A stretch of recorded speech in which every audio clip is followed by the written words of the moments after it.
All right. Good afternoon again, everyone. I am Ashley Sutphin, she, her from City Match. So, welcome to our official kickoff for the training course. You've received plenty of emails from me. I've been in your inboxes for months now, I feel like, but we're here together and joining for our first webinar. We have lots to cover today, and 42 of us are on. So, we'll probably go ahead and get started. But again, I encourage you all to have your cameras on so we can see everyone. There will be times where we're going between screens and presentations, but it's still nice to see faces as we come on. We welcome questions, thoughts, feedback.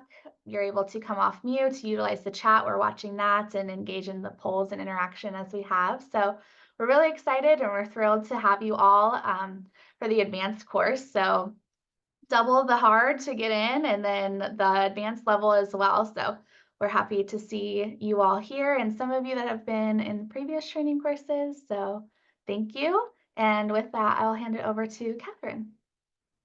Great. Good morning, good afternoon, depending on where you are. Everybody, my name is Catherine Ledutziu, and I'm a senior epidemiologist in HRSA's Maternal and Child Health Bureau, and help to sort of oversee this course from the HRSA perspective. And so I'm really excited to see all of you today and to present on this it's an introduction and MCH overview, and some of this may not be the most stimulating conversation. So I have incorporated several interactive polls and things to kind of keep us all alert as we go through this Zoom today. I am going to turn my camera off because, as you'll see shortly, I'm going to be toggling between both the PowerPoint slides and a Mentimeter poll area. And so I will be doing that. If you have questions, and put them in the chat, I think Ashley has offered to sort of help direct those to me, as I won't be able to see those right off the bat. So I am going to go ahead and share my screen. So just give me 1 minute.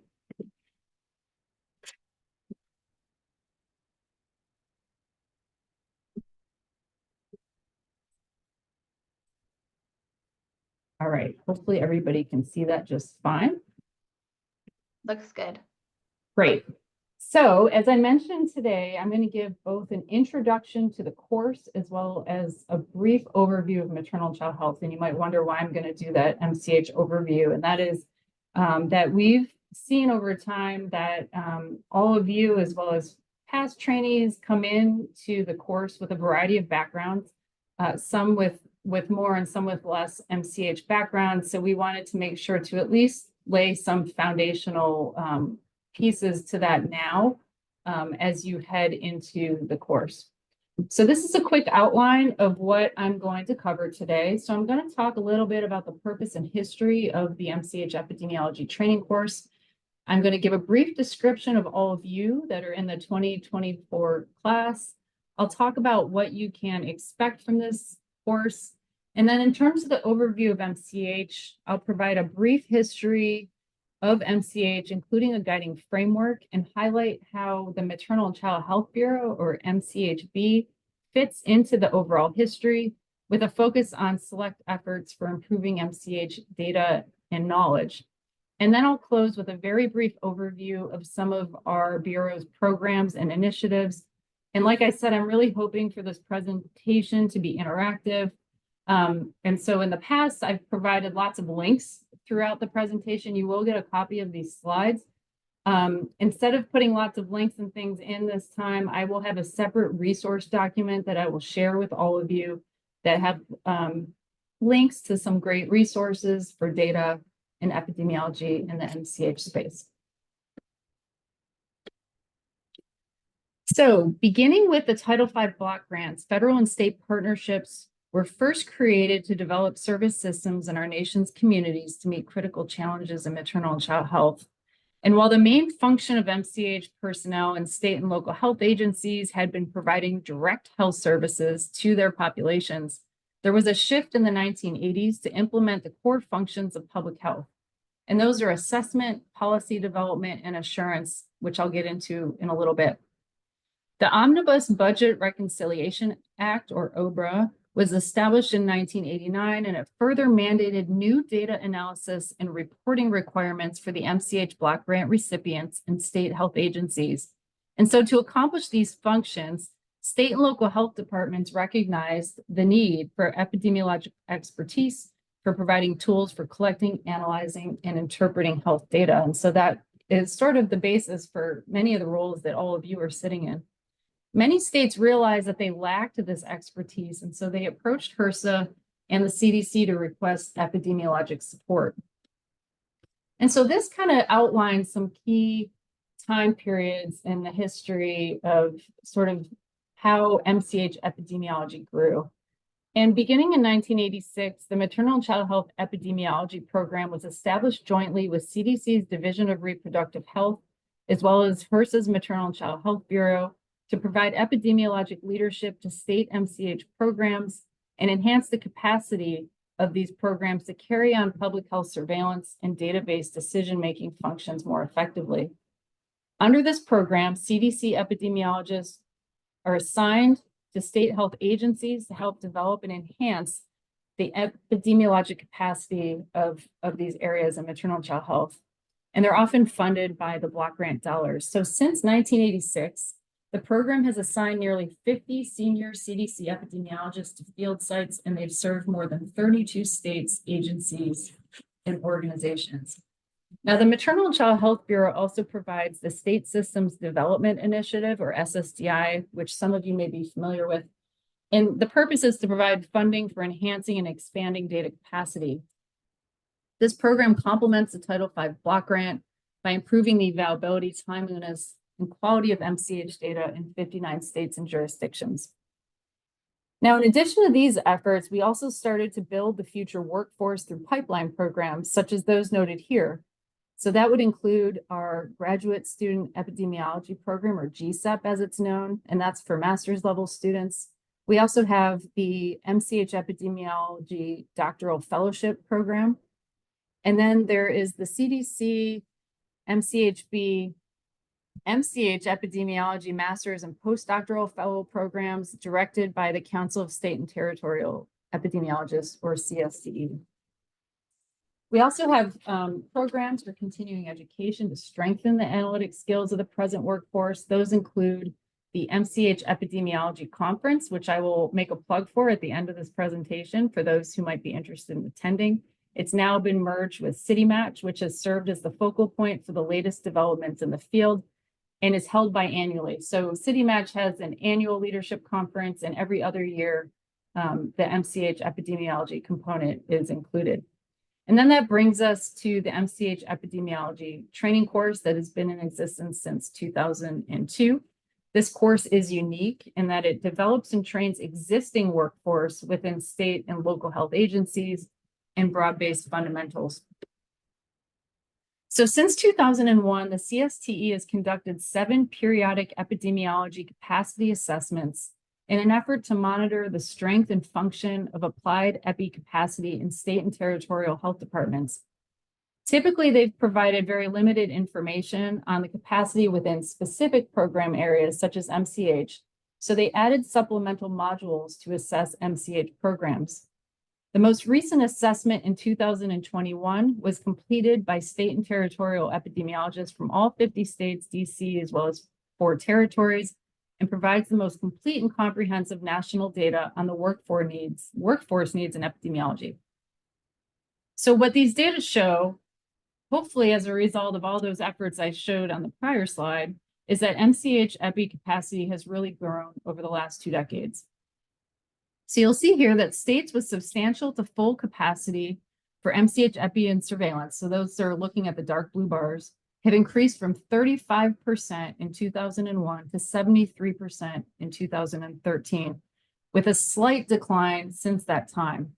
Now, those lighter blue bars show the percentage of states with a lead epidemiologist in maternal and child health, and you can see there has been considerable growth from 78% in 2013 to 98% in 2021. Additional data not shown here suggests a 9% decrease in the number of epidemiologists in MCH between 2017 and 2021, with only 68% of the need being met. So that brings us to the purpose of this course. The purpose of this course is really to strengthen the epidemiologic skills of existing state and local analysts to inform and improve programs. In general, the course provides a conceptual basis and statistical methods to support needs assessment and prioritization, performance measurement and monitoring, and program evaluation. So as you all are very well aware, this year is the intermediate to advanced course, which moves beyond an introduction to regression modeling and focuses more on multivariable regression techniques and other advanced methods. The training course is an intensive program which combines webinars as like today's and the upcoming other two, as well as lectures, hands-on exercises, discussion, and opportunities for individualized technical assistance. So now I am going to stop sharing, and I would like to give the faculty an opportunity to introduce themselves. So you can see them all on this lovely slide, but now we want to have you all kind of hear from them quickly.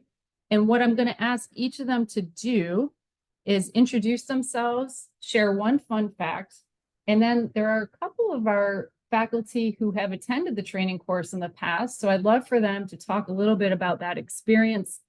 And also, you all should have received, and if not, will receive a faculty profile book.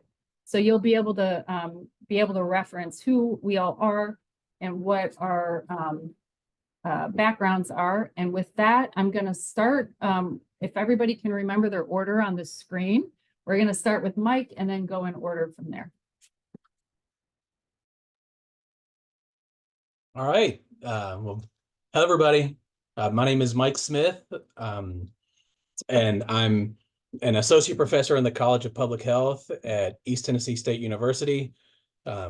Before I came to ETSU, I worked for a little over 10 years in the State Health Department in South Carolina, and I worked in a variety of MCH epi and administrative roles there, and I still do a lot of work with state and local health departments, and that's really where I'm passionate about being and working. So yeah, so I'm thrilled to be able to work with all of you through this training course. As Catherine mentioned, some of us have been participants in this training course. So I participated in the training course in 2012 when I was working in South Carolina, and it was just an awesome experience for me. I was in this intermediate to advanced version of the course. It was in Denver, and yeah, it had a great time, and I learned a lot, and it was just something that was really influential to me. And so when I had an opportunity to get involved on the faculty side, at first I was like, what, me? Okay. And then I was like, yeah, I'd love to do it. Like, if I can be involved in this course going forward, that would be awesome. So I've been involved in the training course for the last 7 years. And it's one of my favorite things that I get to do in my job. We're also supposed to say a fun fact. Well, I don't know. My go-to is always that we have a bunch of animals. So we have horses and ponies and a miniature donkey named Tumbleweed, and he's my favorite. We have sheep and pigs and chickens and dogs and cats and daughters. So that's it. I will send it over to, oh yeah. As Catherine says in the chat, you'll see pictures of animals throughout various presentations and things. So yeah, that's me. And I think next it goes to Bill. Yeah. Thanks, Mike.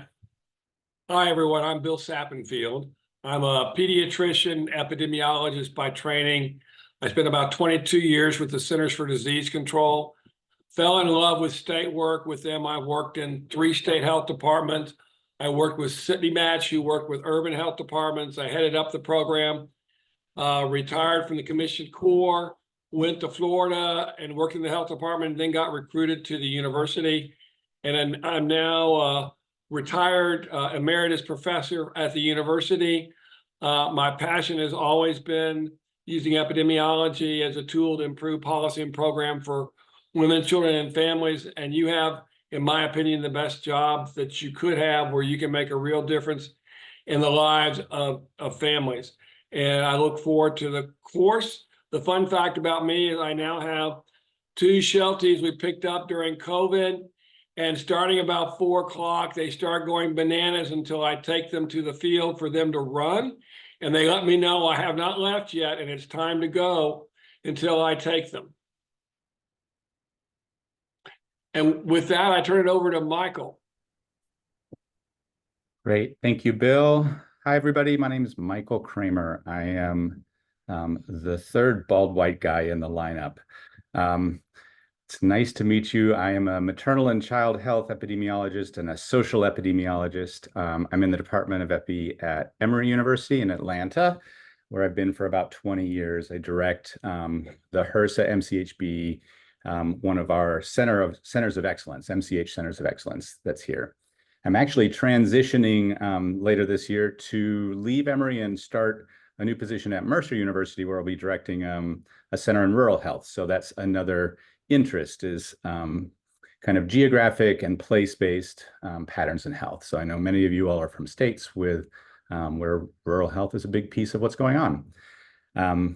In terms of things that I've worked on in MCH, I do work closely with our state health department and with CDC, which is just across the street from us, largely on things around maternal health, severe maternal morbidity, maternal mortality. I work with MMRCs in developing tools for improving our surveillance of social and structural drivers of maternal mortality. Fun fact, in the process, probably we'll see how much progress I make before I come to meet with you all in a couple of weeks. I'm in the progress of building a tree house that I will live in part-time through the fall. So it's basically like a 100-square-foot tiny house in the trees. So we're hopefully going to have it off the ground, literally and figuratively, by the time I get to Minnesota. So, all right, Jamie. Well, I don't know how I can top a tree house in terms of fun facts. But I'm Jamie Sumner Acey. I am an associate professor at University of North Carolina at Chapel Hill. I am trained as a maternal and child health epidemiologist, but I also very much function as a social epidemiologist. And so you all, what I will bring to you all will be at that intersection.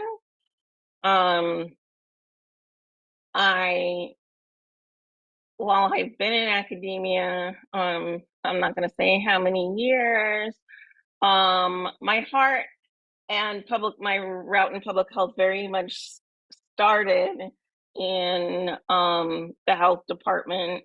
I've either worked in health departments or working with health departments to do MCH evaluation work, needs assessments, and let's see, my fun fact, like I said, it can't be the treehouse. But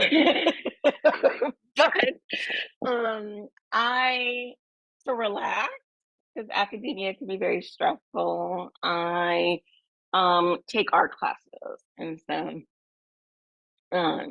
I draw using graphite. I will work with charcoal, and also do watercolor. And my dog just sighed because I'm talking too loud while he's sleeping. As you all can see, we have some really incredible faculty, and you will have plenty of opportunity for engagement with them and myself at the course. And so I thank you all for your introductions, and I'm going to go back to the slides 1 second.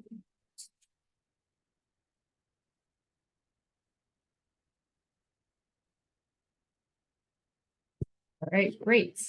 So now, assuming everybody can see this, I also want to introduce Ashley Sutphin, and rather than give you the spotlight here, Ashley, I know every person on this call has engaged with Ashley in some capacity. And so she, along with our partners at City Match, really make everything about this course run and happen. Ashley has been working on a variety of pieces as it relates to the course, primarily around project management and coordination. She's worked with Mike and I on course planning and schedule, leading the logistics and communication, as well as course evaluations, and she will absolutely be your go-to for any questions around the course as it relates to any of these things, as well as, you know, when you get to Minneapolis, if you have questions about basically everything. Let's just say that. So as you all are here on this webinar, we have 3 webinars in total this year, and all 3 of them are listed here along with the dates. So hopefully you all have these on your calendar and are able to attend. And these lay the groundwork for what will be covered in the in-person training, and any reading materials that any of the faculty have will be shared electronically. Now I want to give you sort of a quick sense of what the agenda will look like. Now, these are the lecture topics specifically, and I've grouped them by like things. So this may not be the order in which they come up during the agenda, but as you'll see, we have a lecture on needs assessment. We have several lectures that will cover a variety of analytic methods that you can see listed here. Some of the ones just to highlight that, you know, are definitely part of this more intermediate to advanced course are these topics related to things like multi-level modeling, difference for evaluation methods, as well as multivariable decomposition. We have several lectures around evaluation and some on communication. And as Jamie alluded to earlier, we have several lectures that pertain to social determinants of health, which is great. So this is sort of a good overview of the lecture topics that you all will have during the course. It's exciting to see all of this, and even better to hear it in real time. Now, there will also be time for exercises embedded into some of the lectures, as well as group discussions. We've also arranged for a panel discussion. So each year we try to have some form of a panel discussion. This year we'll focus on the intersection between epidemiology, social determinants of health, and community partnerships for MCH impact. We will also have a career mentoring session, and this year we've scheduled that for early in the week. So you can sort of get to know the faculty here a little bit better beyond some of what everybody introduced themselves for now, which will allow you to think about who you might want to meet with during some of the individual Q&A sessions that we have with faculty that will occur later on in the week. There will be signups that we will provide once you guys get to the course so that you'll have an opportunity to schedule those one-on-one meetings with faculty. So with that, I am going to move to our first poll. So the polls that I'm doing are through Mentimeter, and there, I'm going to put this on the screen now. Share. All right, so the first poll is here, I believe, and I can't see the chat, but Ashley's going to share a link with you. There's also a QR code on the screen. And the question is, what topic areas would you be interested in discussing with faculty? So folks can go ahead, it's an open-ended question, and fill that in. If you have any problems with this Mentimeter, if it's not working, just let me know and I'll see if I can troubleshoot.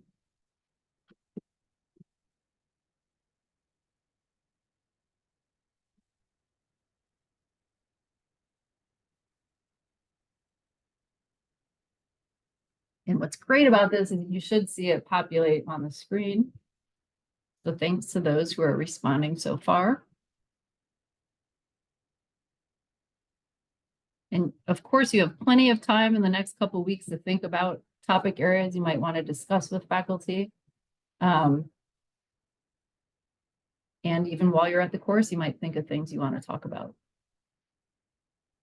This is great. So we've got some severe maternal morbidity reviews, regression models, multi-level modeling, especially with claims data, needs assessment, other data topics. Sorry, one is hidden by this QR code. There we go.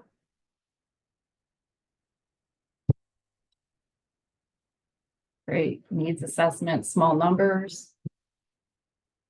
I'm seeing a couple of themes here, evaluation, tools to monitor. You all have the right faculty to address all of these things. This is great.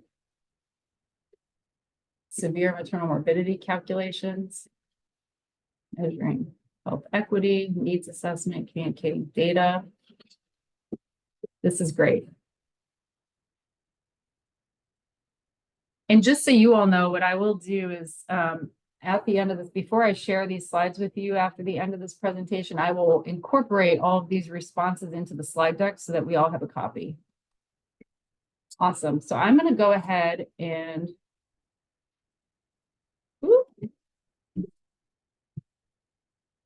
I'm not sure what just happened there, but we're going to stop sharing for a minute. It is still there. Don't worry. I didn't lose it. And I am going to go back to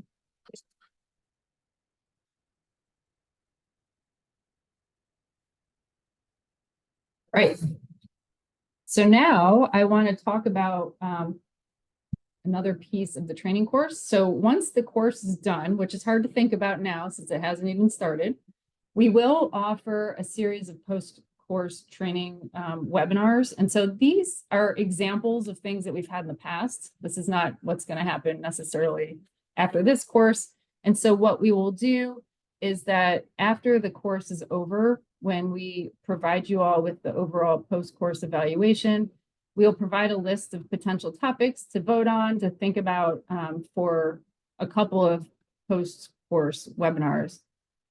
We will also have ongoing technical assistance. So consider all of us your resources to reach out to if you have any questions, especially things that you might think about once you get back to your workplace after the course. All faculty and myself are more than willing to provide you with feedback, whether it be on a specific topical area or even around career mentoring or anything in between. Also, there will be opportunities for networking. I didn't mention that before, but there will be opportunities for networking during the course itself. And then finally, we apply continuous quality improvement to the course, and your feedback is really important. We do have evaluations after every session and at the end of the course, but we also do a 1 year out evaluation that gets at, things like where are you currently employed, any TA that you might have sought in the past year, skills that were acquired or strengthened, and examples of projects or products that have been enhanced, hopefully as a result of what you've learned in the course. The feedback that we get is really important.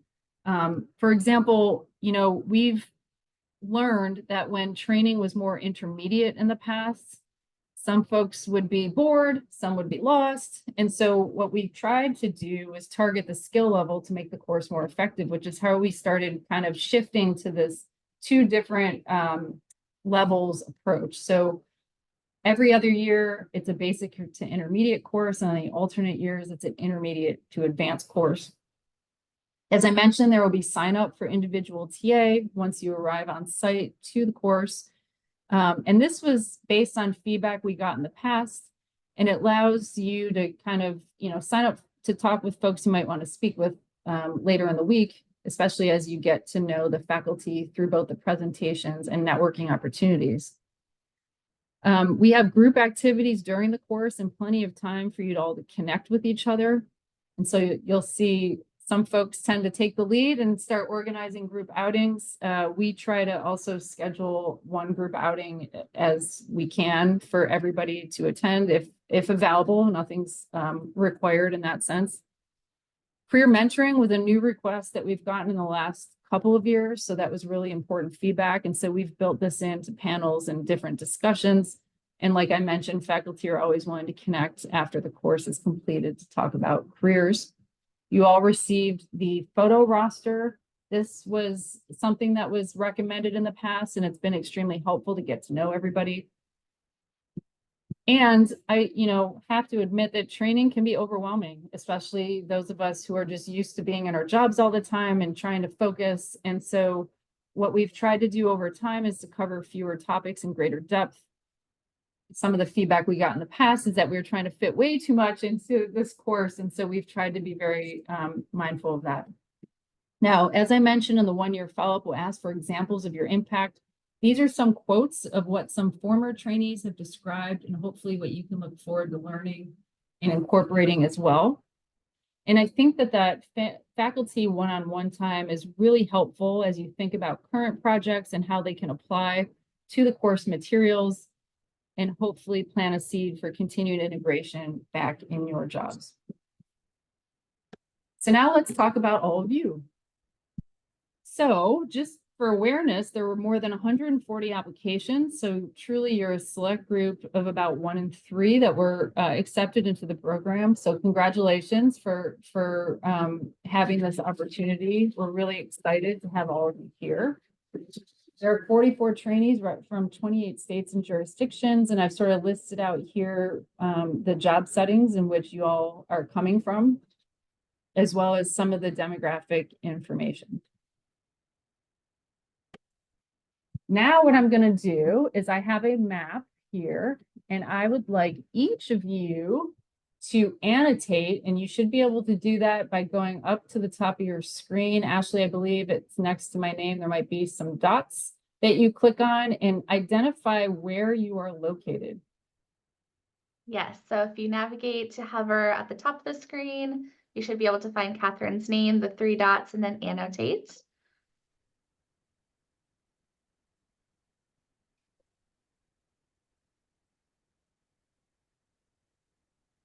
And I have made a pre-populated map to include the slide deck for later so that you can remember where folks are.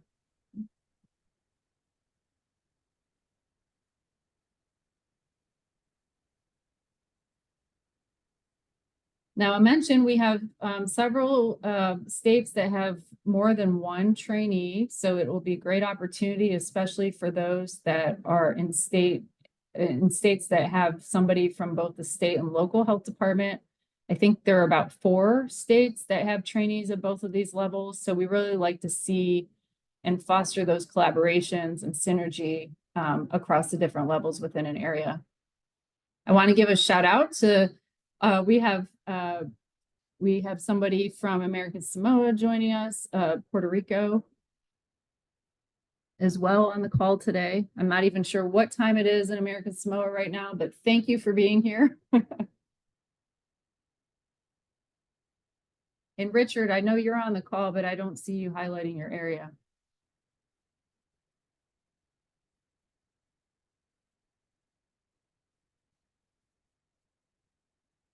Awesome. All right, I am going to, in the interest of time, keep moving. Thank you all for putting your locations on here. All right. Ooh. Need to go. All right. So now we're going to go back to Mentimeter. I know this is super interactive. And we are going to create a word cloud on what topic areas that everybody works on in their current position.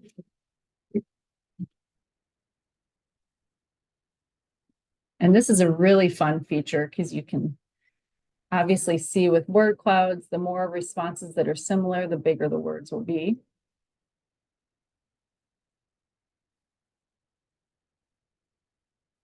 So far, Pram seems to be a commonality.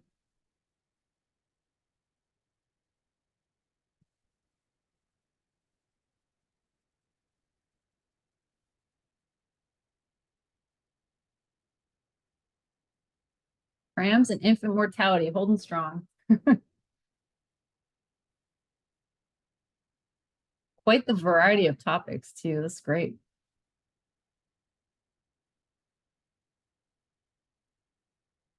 I see a lot of maternal health focus. That is my area of expertise. So I'm very excited to talk with those of you who are working in that space as well.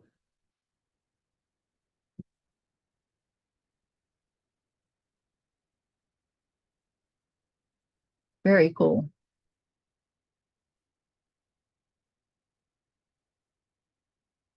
It's maybe a record number of responses. We're at 85. That's awesome. All right, I'm going to keep going, but you can see some of the top categories here around newborn screening, infant mortality, prams, and maternal mortality. That's great. Great.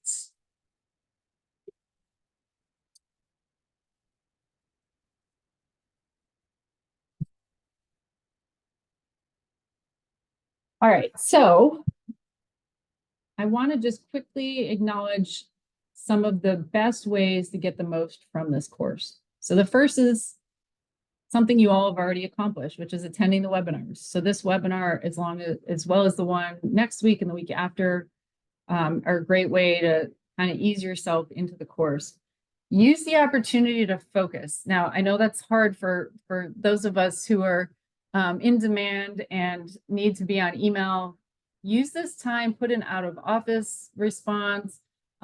Yes, you can have your laptops with you if folks do, and hopefully, you know, I encourage you to not look at email if you can, and to be as focused as possible. This is really great opportunity for those of us who have been out of school for, you know, some time and are excited to learn.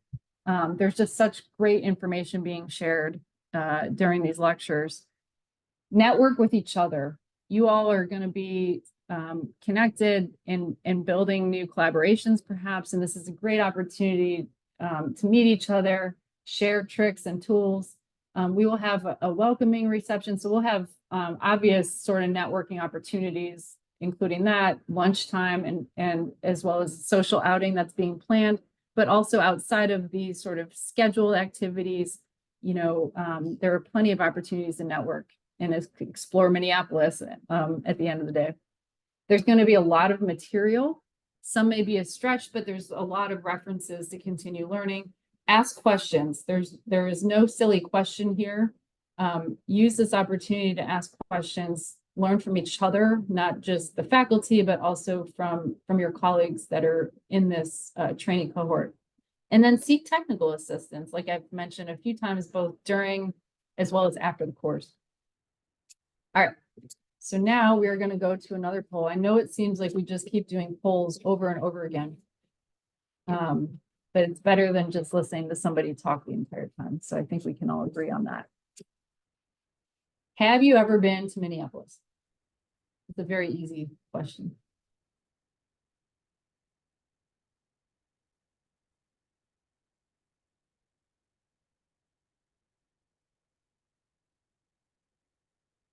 And I'm not sure why it says not. It should say no. But it looks so far that the majority have never been to Minneapolis. And I put unsure on there because it's possible, you know, people fly through a city and don't know how to count that. So great. Looks like this will be for the majority the first time there. And for the 11 of you that have been there before, we'll look to you to recommend places to go, things to do.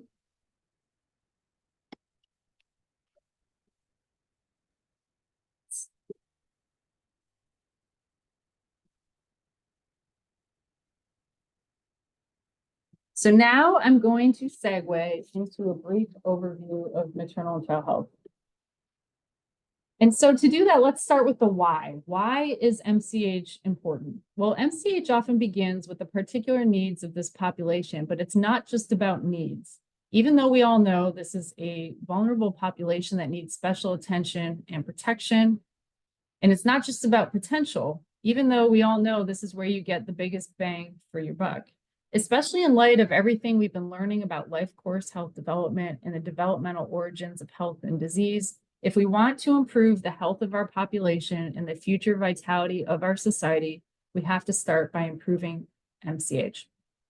MCH is important because it resonates with something deeper in our core values. It's about giving every child and every family a fair shot at reaching their fullest potential. It's about fulfilling our nation's promise of equal opportunity for all. And before we get steeped in the who and the what and hows, think about why. Why is this important and why are you doing MCH? Learn the core values of MCH, which I've listed here. It's focus on prevention, individuals and populations, cultural competence, family-centered and community-based systems of services, elimination of health disparities, and evidence-based practice. MCH is really a public health subfield that began by focusing on a specific population of mothers and children rather than a method such as epidemiology or a skill set like health policy. Now to think about the what, it's helpful to start with a brief history. As early as 1889, with the establishment of the Whole House Settlement in Chicago, MCH pioneers forged links between health, education, housing, and social services. They recognized the importance of addressing poverty and economic opportunity, engaged communities, and problem solving. Though the particular challenges and health concerns have changed, these principles are still relevant today. MCH as a field began with some very dedicated, mostly women, mostly social workers in the early days Whole House Settlement in Chicago. Some of the movers and shakers from Whole House and other areas advocated for a federal organization that focused on children, and hence the Children's Bureau began in 1912. And that led up to the Title V of the Social Security Act in 1935, and the formation of the Blanc Grant in 1981, and the transformation that is taking place right now.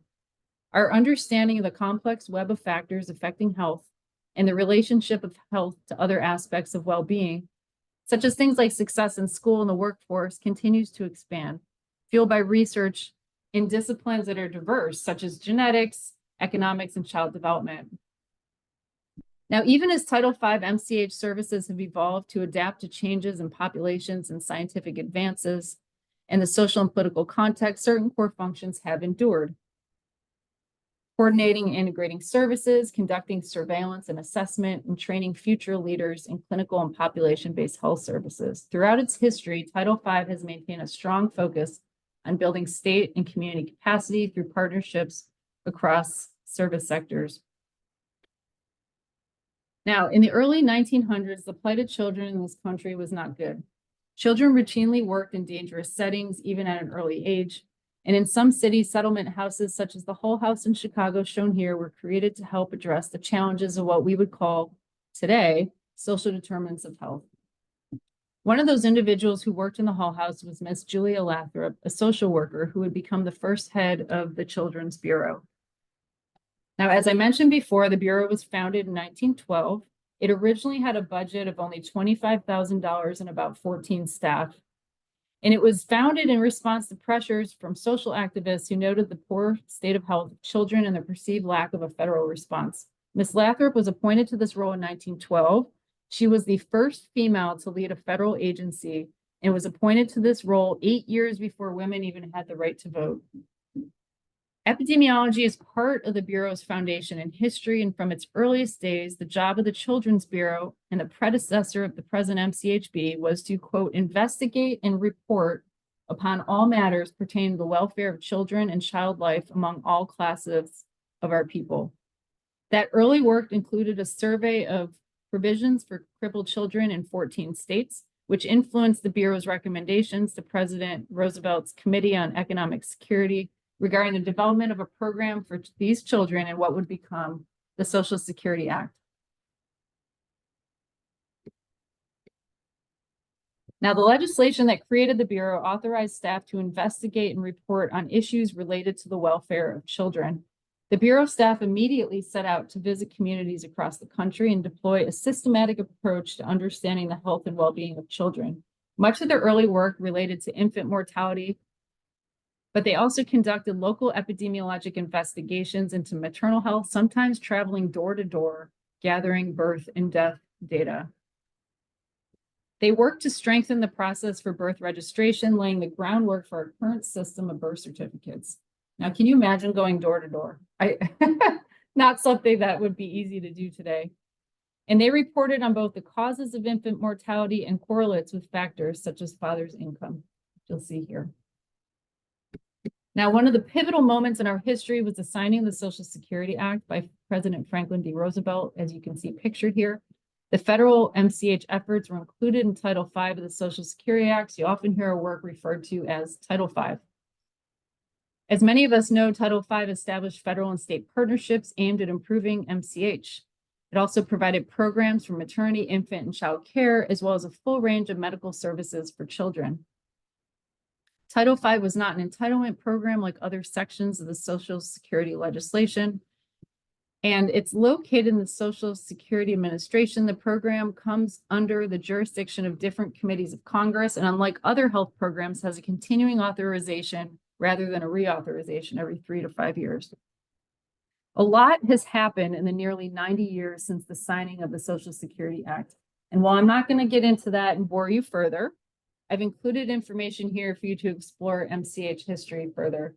And so there's a link here that can show you more detailed timeline, as well as an article led by both our administrator, our associate administrator and deputy administrator of the Maternal and Child Health Bureau.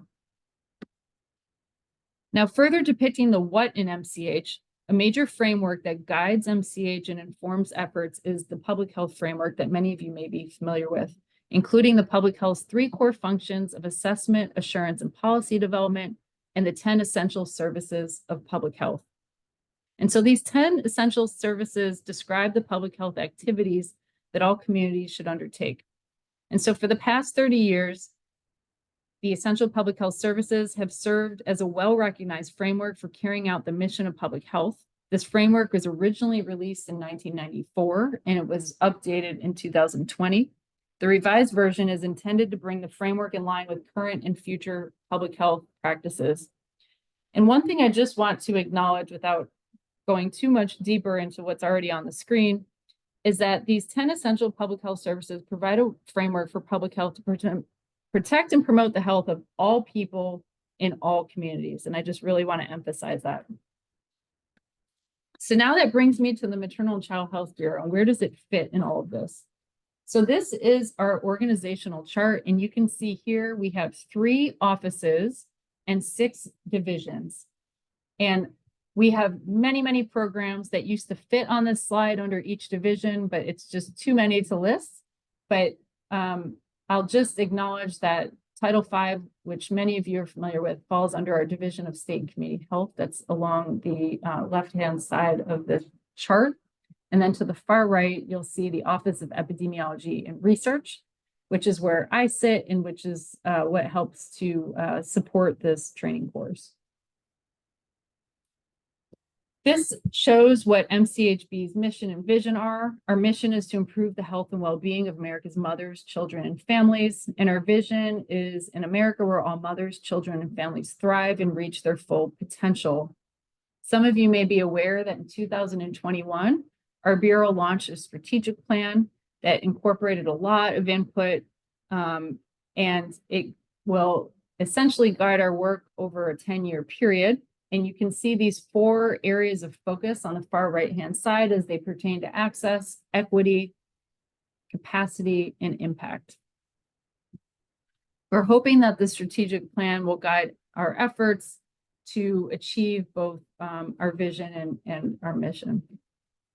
The complete strategic plan and with goals and objectives is available in the About Us section of our website, and this will be included in the resource document that I share with everybody.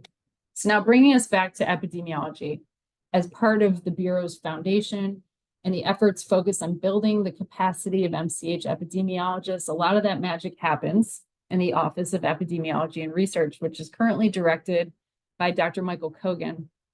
And on a personal note, this is the office I have actually spent my entire federal career in, and first came to this office, 21 years ago now. Our office has 2 divisions. One is the Division of Epidemiology and the other is Division of Research. And you'll see on the slide here our notes about the key functions of each of those divisions. Overall, we aim to advance MCH population health through child health surveys. We build the MCH epidemiologic capacity and fund research.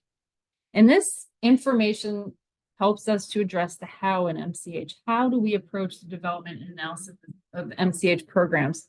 And we do that by beginning with data and evidence.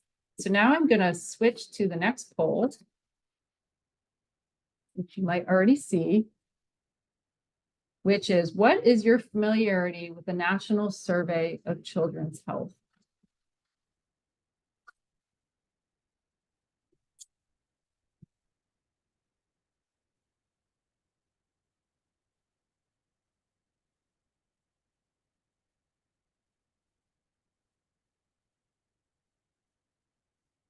And the National Survey of Children's Health is housed within the Office of Epidemiology and Research. It is a small but very mighty team to be leading such a large survey. Okay, so we have a good mix with some that have about 13 are not very familiar, but the rest of folks are somewhat to very familiar with the survey. So that's great.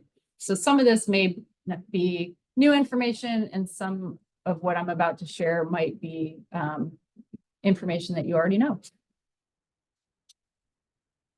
So just a quick overview of the National Survey of Children's Health. So this survey examines the physical and emotional health of children ages 0 to 17. There is a special emphasis placed on factors relating to the well-being of children.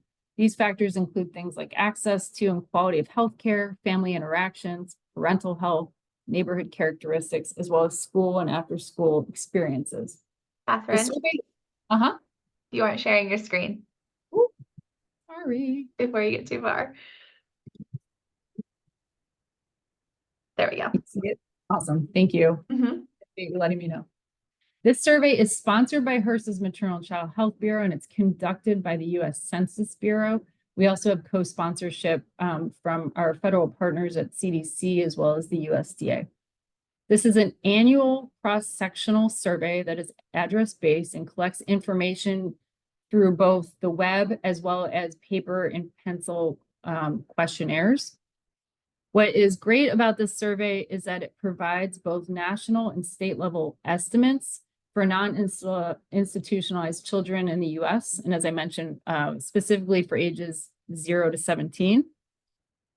Data are collected for approximately 9 months out of the year. So it usually goes into the field around June or July to January and February, and then it's released the following October on Child Health Day for the prior year. So for those of you who are used to working with survey data, you'll know that this is basically lightning speed. It is a very quick turnaround. All data are collected from parents or guardians in a couple of different language options. Our annual sample yields roughly 30 to 50,000 completed questionnaires, and the most current data are from 2022. Now, data from the National Survey of Children's Health are used for several MCH programs. As you can see here, it is the primary data source for 22 of our Title V National Performance and National Outcome measures. Now, this is sort of hot off the press. You'll see that some of these measures have asterisks next to them. These indicate new measures that states will be able to choose over the next year with their 2025 needs assessment. Now, these are not all the measures for the block grant, but these are the ones that specifically use a National Survey of Children's Health. The survey also serves as the primary data source for 15 healthy people objectives across 6 topic areas. And as I mentioned before, we have co-sponsorship from several federal agencies, particularly as it relates to certain measures that we include in here. Now, the survey has broad utility across a variety of areas, with several noted here. NSCH data are shared by philanthropic organizations like the Robert Wood Johnson Foundation, national and local news outlets to highlight important issues in children's health. For example, a noteworthy study of 5-year trends in children's health was reported by over 100 news organizations and viewed over 60,000 times. These survey data are also used by researchers to examine how social and physical environments, relationships, and behaviors interact and influence children's health and development. Between 2016 and 2023, the survey data were published in over 700 peer-reviewed articles. And this is, we within the Office of Epi and Research certainly analyze and publish papers, but this is across the whole field. We are not the primary folks that are publishing these data.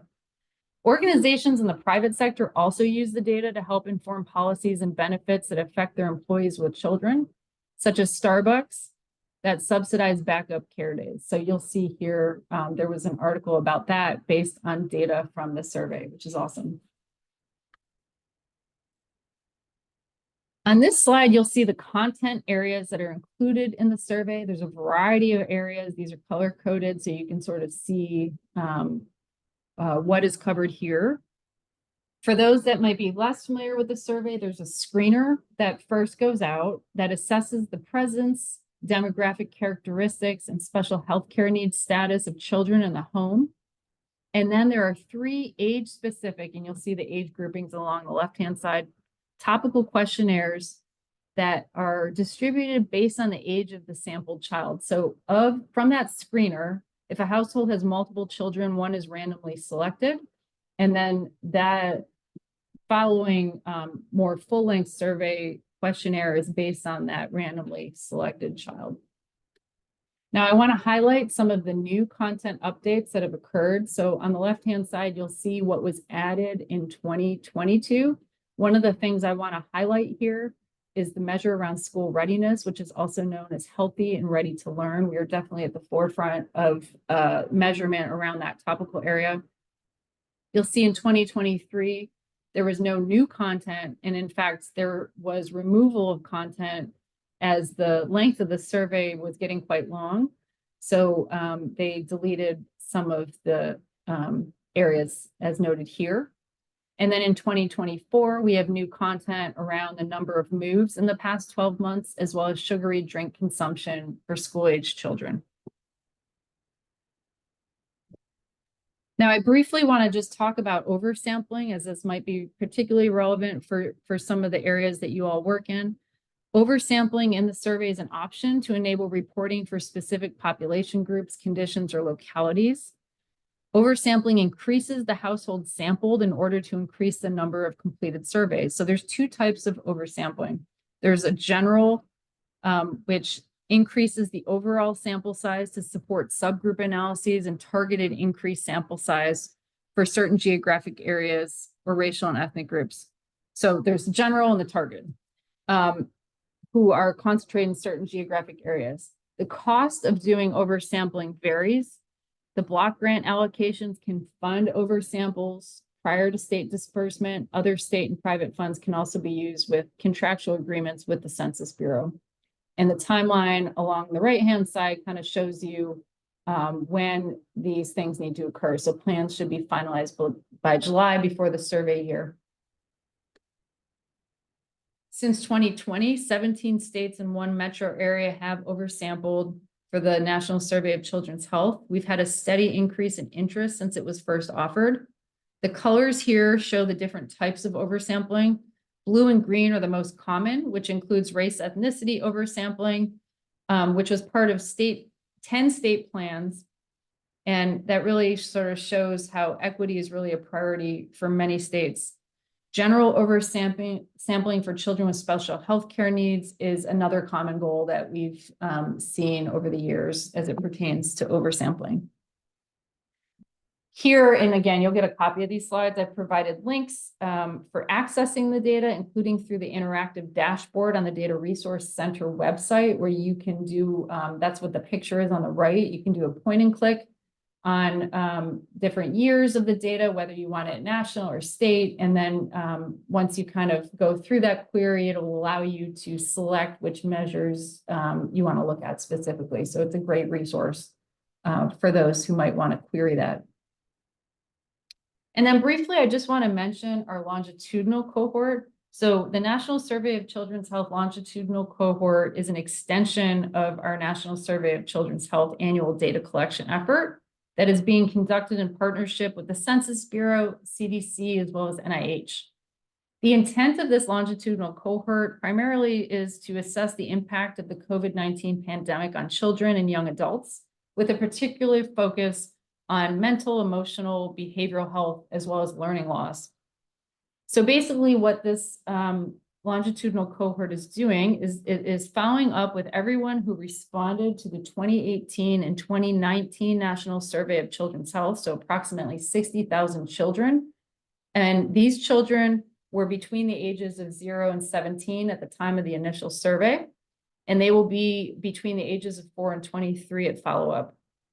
Because we have information on children and their families from before the pandemic, we're hopeful that we will be able to identify key risk and protective factors for this cohort of children in this longitudinal cohort. Data collection began this past December and is wrapping up this month, and we expect the Census Bureau to release public data in the spring of 2025. I also want to acknowledge our jurisdictional survey. So some folks on the call today may be familiar with this. This survey is also sponsored by the HRSA Maternal and Child Health Bureau, but it's conducted by NORC.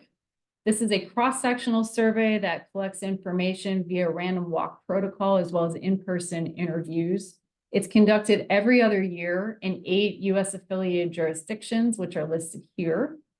This is based on the National Survey of Children's Health with the goal of collecting information on the health and well-being of children the same ages as the National Survey, so that's 0 to 17, as well as their mothers, and related healthcare, family, and community level factors.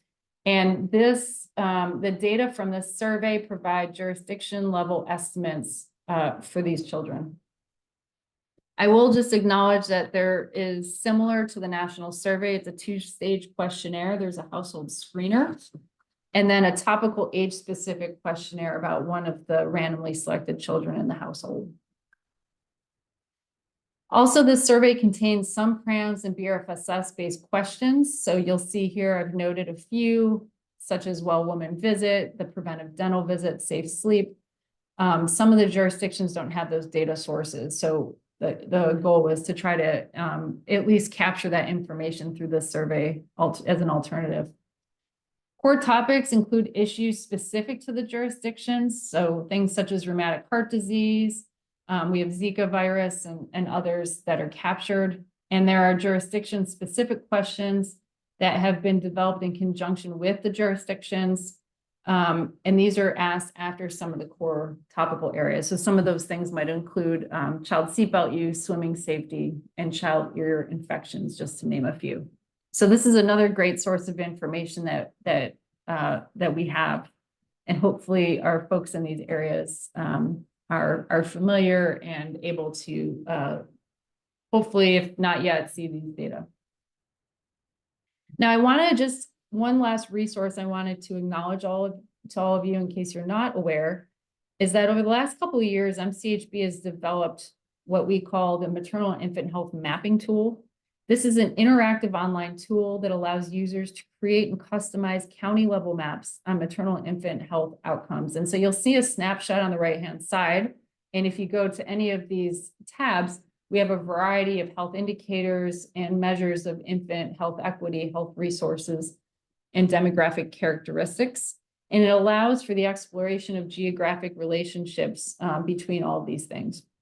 The tool was designed to help users at the federal, state, and local level, as well as decision makers, to visualize maternal and infant health factors and to better understand community needs. It is constantly being updated, so we are incorporating more variables over time. But if you have not checked this out, I encourage you to do so. The data are downloadable once you kind of pull in your queries, and you can also bring in your own data to kind of link into these as well. So it's really a great source of information that gets down to the county level.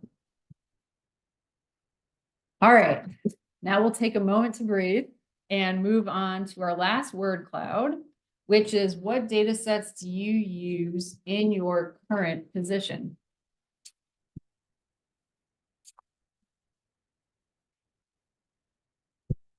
And I knew prams would be right out there up front, like the last word cloud.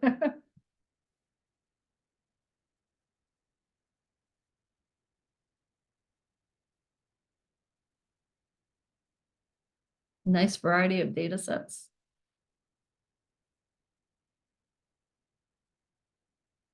A lot of administrative data, some program data. Claims data. This is great. There are a lot of commonalities among folks here. And so I encourage you too, when you get to the course, you know, if you have questions about how to analyze these data, or if there's data sources that you haven't looked at yet that your colleagues have, this may be a great opportunity to have those conversations, especially as it relates to strengths and limitations around using some of these data to look at key indicators of maternal and child health.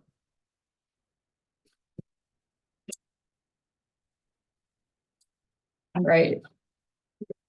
We're almost done, I promise. All right. I have several slides that I'm not going to actually talk to you about what's on them. This is more for your resource for after the call. And I just want to make sure you have a sense of the breadth of programs that we have within the Bureau. Many of you are probably familiar with our 3 largest programs that account for more than 85% of our overall budget. Those include the Title V Maternal and Child Health Services Block Grant, the Maternal, Infant, and Early Childhood Home Visiting Program, or also known as MCV, as well as our Healthy Start program. And like I said, these are our 3 largest investments. We then have several programs, and I've sort of grouped them over the next several slides. We have programs that support public health infrastructure. We have programs that focus on assuring and improving care. We have several community-based programs, and this list is not even exhaustive. There's a lot. We have many programs that are focused on training the MCH workforce. And then we also have programs that improve MCH data and advance MCH knowledge. And so I focused mostly on some of those today, because I think that's particularly relevant to all of you here and in the epidemiology space. And what I have not included on any of these slides, we also have condition-specific programs and federal advisory committees that I've just left off for brevity. So last poll, now that we are closing out on this intro webinar and get everybody pumped for the course that's only 2.5 weeks away, which is not, it's going to be here real fast. I want to know, what is everybody most looking forward to during the course? And it can be something about the course itself, or it could just be something about Minneapolis. It could be really, what are you looking forward to doing during that week of the course? Like the studious baby. Learning new things, that's great. Working with other EPIs, refreshing analytic areas, networking, gain to learn from peers. I'm seeing the word learning is very key here, which is great. That's exactly what the Mall of America, I love that. I forgot that that's there. Maybe that's a group outing. Learning how to use the data we have, refreshing skills, that's great. Networking. More Mall of America. Collaborating. Forgetting everything from grad school. Yes, I hear that. Getting ideas for analyzing data, that's great too. Trying new food. I'll be eager to hear from those very familiar with Minneapolis. What is Minneapolis known for? We had beignets in New Orleans last year, which was new to me. I am not sure what to expect in Minneapolis. Cooler weather. Yeah.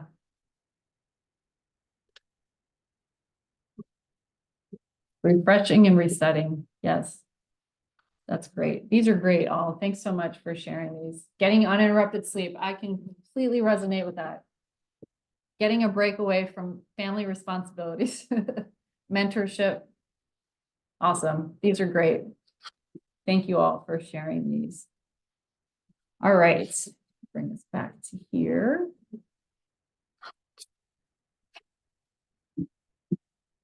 Okay, just a couple of final thoughts.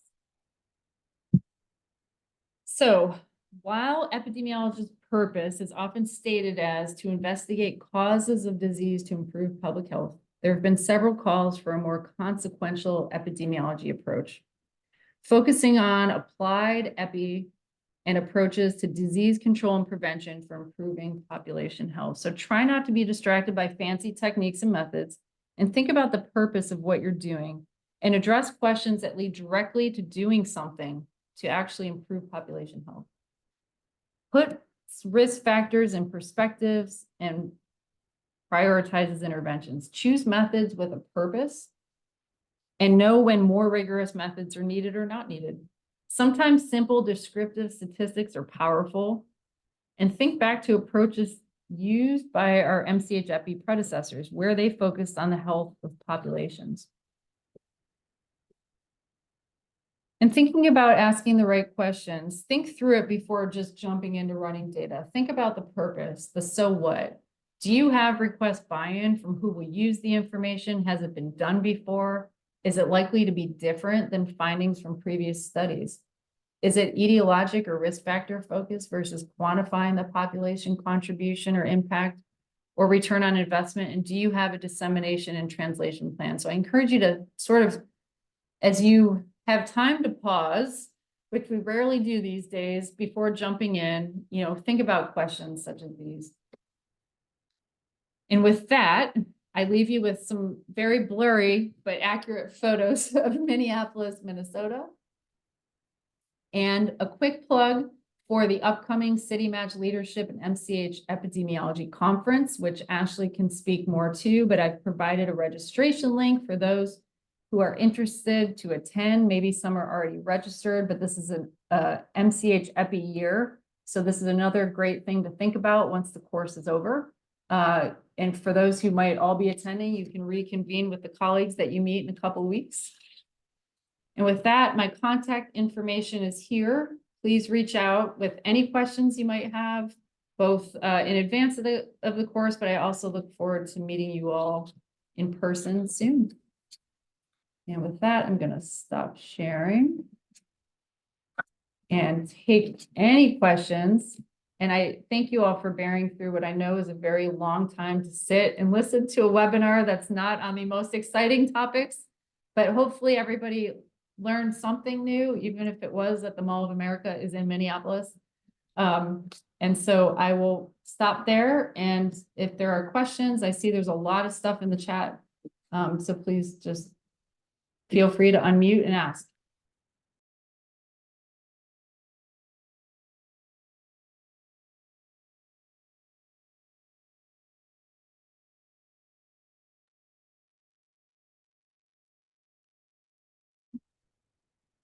Yes, thank you for joining. We'll stay on a couple minutes, but we're just really excited. This is a lot to kind of prep with and these kind of foundational pieces, but they really do all fit together nicely as we're together for an intense week. And we'll work in some networking, maybe a bingo card. We'll see some outings, information to come. But yes, thank you. If you have questions, reach out to me. I'll be here and I'll be helping you as you prepare to meet us in Minneapolis.